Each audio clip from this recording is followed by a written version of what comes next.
Duty കഴിഞ്ഞ് വീട്ടിലോട്ട് വന്നത് മാത്രമേ എനിക്ക് ഓർമ്മയുള്ളൂ കേട്ടോ. ഉച്ച മുതൽ തുടങ്ങിയ തലവേദനയാണ്, ഒരു രക്ഷയുണ്ടായിരുന്നില്ല. വന്ന പാടെ അങ്ങ് കിടന്നു. നന്നായിട്ടൊരു ഉറക്കമൊക്കെ കഴിഞ്ഞിട്ട് ഓക്കെ ആവുമെന്ന് വിചാരിച്ചു. എന്നിട്ടും ഓക്കെ ആയില്ല കേട്ടോ. ഭയങ്കര തലവേദന, മൈഗ്രൈൻ്റെ ആണെന്നാണ് കേട്ടോ തോന്നുന്നത്. അതിന് ഇന്നലെ ഈവനിങ് നനച്ചിട്ട് തുണികളൊക്കെ എനിക്ക് പറക്കാനുണ്ടായിരുന്നു. അങ്ങനെ ഓടിച്ച് അതൊക്കെ പറക്കി നമ്മളിവിടെ സന്ധ്യയൊക്കെ ആകുമ്പോഴത്തേക്കും കാണാൻ നല്ല ഭംഗിയാണ് കേട്ടോ. പിന്നെ കുറച്ച് സമയം ഇങ്ങനെ പ്രകൃതി ഭംഗിയൊക്കെ ആസ്വദിച്ചതിന് ശേഷം താഴോട്ട് ഇറങ്ങി പോവുകയാണ് ചെയ്തത്.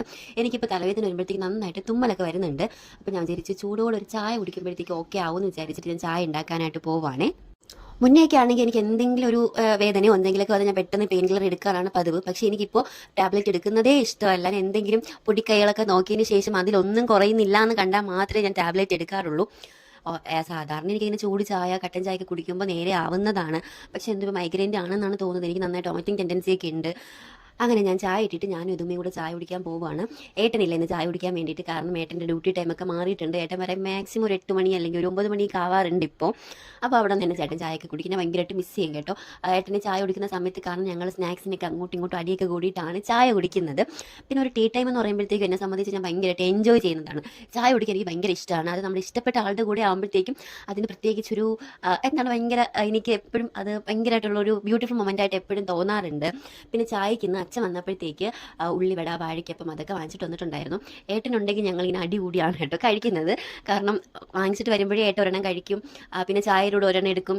അപ്പോഴത്തേക്കും ഇങ്ങനെ അടിയൊക്കെ കൂടിയിട്ടാണ് കഴിക്കാറുള്ളത്, കൊച്ചു പിള്ളേരെ പോലെ. ഞാൻ കണ്ടെന്ന് ഒറ്റയ്ക്ക് ഇരുന്ന് ഏട്ടനെ ആലോചിച്ചാണ് ഞാൻ ചായയും വാഴയ്ക്കപ്പൊക്കെ കഴിക്കുന്നത്. ഇതും ഇപ്പോൾ എൻ്റെ കൂടെ വന്നിരുന്ന് ചായ ഒന്നും കുടിക്കാറില്ല കേട്ടോ. അവൻ ഭയങ്കര കളിയിലാണ്. ഇപ്പോൾ പുതിയതായിട്ട് സൈക്കിളൊക്കെ കിട്ടിയോണ്ട് പിന്നെ ആൾ പിന്നെ വേറെ മൂഡിലൊക്കെയാണ്. അങ്ങനെ ഏട്ടൻ വന്നപ്പോഴത്തേക്ക് എനിക്ക് തലവേദന ഒട്ടും കുറവില്ല. അപ്പോൾ ഏട്ടൻ പറഞ്ഞു നമുക്ക് ഹോസ്പിറ്റലിൽ പോയി നോക്കാം, കാരണം 2 ദിവസമായി തുടങ്ങിയിട്ട്. അങ്ങനെ ലിപ്സ്റ്റിക് ഒക്കെ ഇട്ട് ഒരുങ്ങിയിരിക്കുകയാണ്. അപ്പോൾ ഇന്ന് ഫുൾ മൂൺ ഉണ്ടായിരുന്നു കേട്ടോ. എനിക്ക് ഭയങ്കര ഇഷ്ടമാണ് ഫുൾ മൂണിനെ കാണാൻ വേണ്ടിയിട്ട്. അങ്ങനെ അതൊക്കെ കണ്ട് ഞങ്ങൾ നേരെ നമ്മുടെ വീടിൻ്റെ അടുത്തുള്ള ഒരു ഗവൺമെൻറ് ഹോസ്പിറ്റലാണ് പോയത്. അങ്ങനെ ഡോക്ടറിനെ കണ്ടു, മെഡിസിനൊക്കെ എഴുതിയിട്ട് മെഡിസിൻ വാങ്ങിക്കാൻ നിൽക്കുകയാണ്. ഞങ്ങൾ പുറത്തോട്ട് പോകുന്നു പറഞ്ഞപ്പോൾ അമ്മ പാസ്ബുക്ക് തന്നിട്ടുണ്ടായിരുന്നു കേട്ടോ, ബാങ്കിലെ പാസ്ബുക്ക്. അത് പ്രിൻറ്റ് ചെയ്ത് വാങ്ങിക്കാൻ വേണ്ടിയിട്ട് ഇപ്പോൾ ATM മെഷീൻ്റെ കൂടെ തന്നെ അതേപോലത്തെ ഒരു മെഷീൻ വരുന്നുണ്ടല്ലോ, അത് പാസ്ബുക്ക് പ്രിൻറ്റ് ചെയ്യാൻ വേണ്ടിയിട്ടാണ്. അങ്ങനെ ഞങ്ങൾ പ്രിൻറ്റ് ചെയ്യാൻ വെച്ചപ്പോഴത്തേക്കും 5 പേജസ് കാണിച്ചു. അങ്ങനെ ഞങ്ങൾ പേജ് ഇങ്ങനെ മറിച്ച് വെച്ചപ്പോഴത്തേക്കും മെഷീനകത്ത് ബുക്ക് കയറിപ്പോയി. പിന്നെ തിരിച്ച് വരുന്നില്ല. അങ്ങനെ വെളിയിൽ നിന്നിട്ട് ഏട്ടൻ നോക്കാൻ വരുന്നുണ്ടോ എന്ന് പിന്നെ ഞങ്ങൾ കസ്റ്റമർ കെയറിൽ ഇൻഫോം ഒക്കെ ചെയ്തിട്ടുണ്ട്.